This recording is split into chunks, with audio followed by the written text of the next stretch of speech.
Okay, so our objectives are to educate the audience regarding the importance of teaching self-determination skills to students so that they can be successful as they go into the post-secondary transition. Also to educate the audience regarding the importance of the student and family involvement as they transition. And then the last objective is to educate the audience in the role that the school and other community agencies have in preparing students for post-secondary transition. The importance of teaching self-determination. All right, we really want students having that self-determination so that they're really involved in the process. Self-determination is a combination of attitudes and abilities that lead people to set goals for themselves and to take the initiative to reach those goals. Students need self-determination skills when transitioning from high school. Students with disabilities need ample opportunities to practice and demonstrate self-determination skills. How can we as educators help them promote self-determination skills?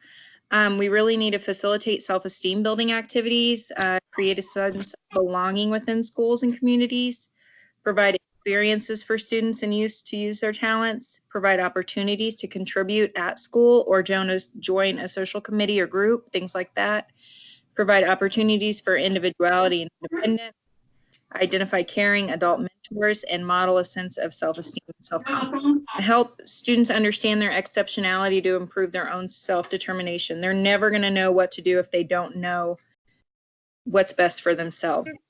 In the post-secondary transition. Okay, this is a short video about what not to do during an IEP transition meeting. So the role that students should have in the process is to be present during the IEP meetings. Starting in middle school is whenever they typically start attending those IEP meetings, and this allows the students to set the goals and have inputs on what they want in their post-secondary life.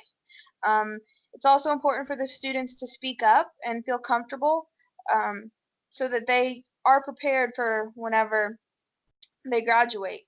And this can even be done before a meeting with someone the student trusts, like a teacher or a parent. And then they need to complete the decided upon goals or activities. So they need to take account for their process that they need to do in order to reach their goals. How can parents support their student with post-secondary training? Although almost 90% of secondary students who have IEPs have a transition plan, 15% of parents do not attend. Why is a parent's presence in post-secondary transition important? There are three reasons. Family members can learn about possible courses and future goals that their child may consider.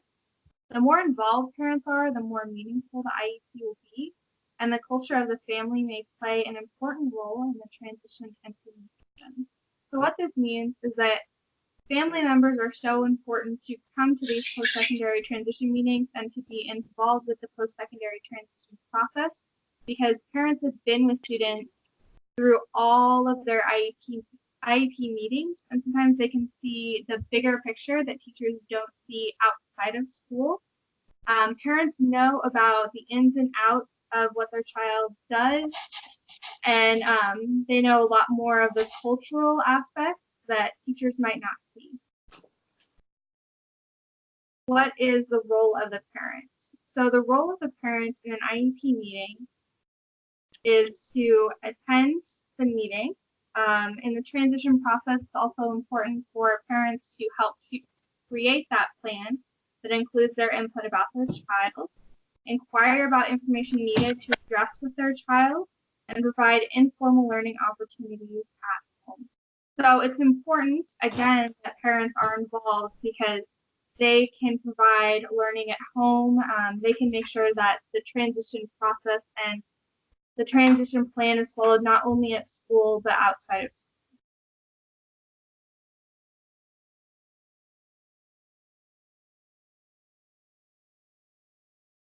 Okay, the role of the school in post-secondary transition. How does school support post-secondary transition? First of all, they administer formal and informal transition assessments for the purpose of assessing different things, such as a student's interests, their aptitudes and capabilities. They assess to find out what the student wants to do upon completing high school, like going to college, getting a job, living in an apartment. They assess to determine what courses the student needs to take to graduate high school and be prepared for their post-secondary goals.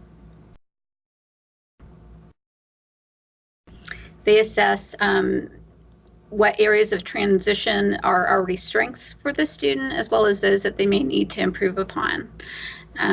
They assess what needs to be taught to the student in order to help them be successful with their post-secondary transition, and also look at needed supports and resources for the student in high school, for the high school setting and beyond.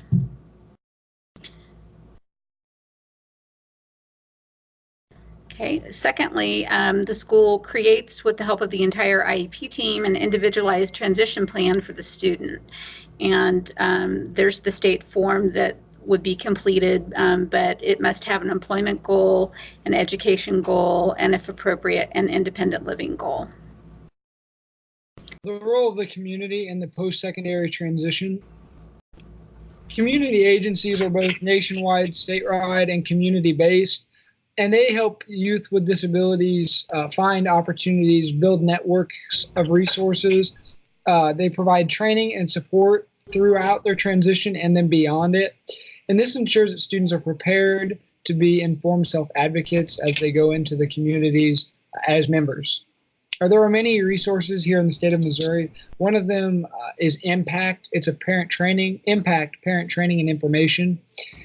It is a really hands-on agency. They provide many trainings throughout the state, partnering with Missouri Care. And a big thing of them is, as Lisa Bowles, the Northwest regional person, said, one of the goals is for students to understand that their disability does not define them as human beings. It is just one of the many obstacles that are in our lives, and how to understand and overcome that obstacle through accommodations and help from others. So that really sums up what a lot of what community organizations are for, and therefore additional support beyond the classroom, beyond the school, and beyond the parents for those students. Some nationwide organizations like Easter Seals help people with disability through assisting youth identify job skills and connecting them with markets and jobs throughout their community, so that they can hold that meaningful employment within their communities, which they're a member of. UCP, United Cerebral Palsy, is another national organization. It offers a variety of services, pre-vocational programs, which within the transition plan within school, where they partner with teams in schools and have representatives present and help train students and give them the abilities, the skills, train them in within those so that they are ready. After the transition plan and during, they will assist them with employment. Again, that meaningful employment so that they become active members of their communities. And with that, job coaching. So they scaffold and provide additional assistance on initial job trainings so that they're adequately prepared for these roles that they take. Another agency is Progressive Community Services, which is quite big in the Northwest area. They fund many agencies that connect youth with disabilities and families to support. And one of these is the Life Course Planning Goal, which is done through UMKC, the Human Development Institute. And it is a planning tool that the community agency has created to aid schools. And so it helps students develop the vision of what they want and make the appropriate steps to achieve that vision that they're pursuing, and gives them the tools that they need to apply within the classroom and beyond in order to achieve that.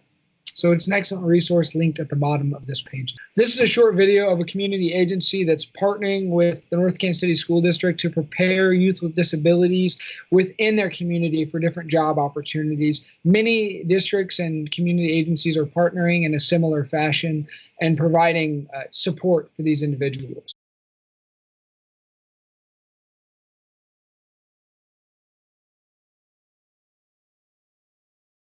So this one says informal learning opportunities at school. Remember that they provide informal learning opportunities while at school.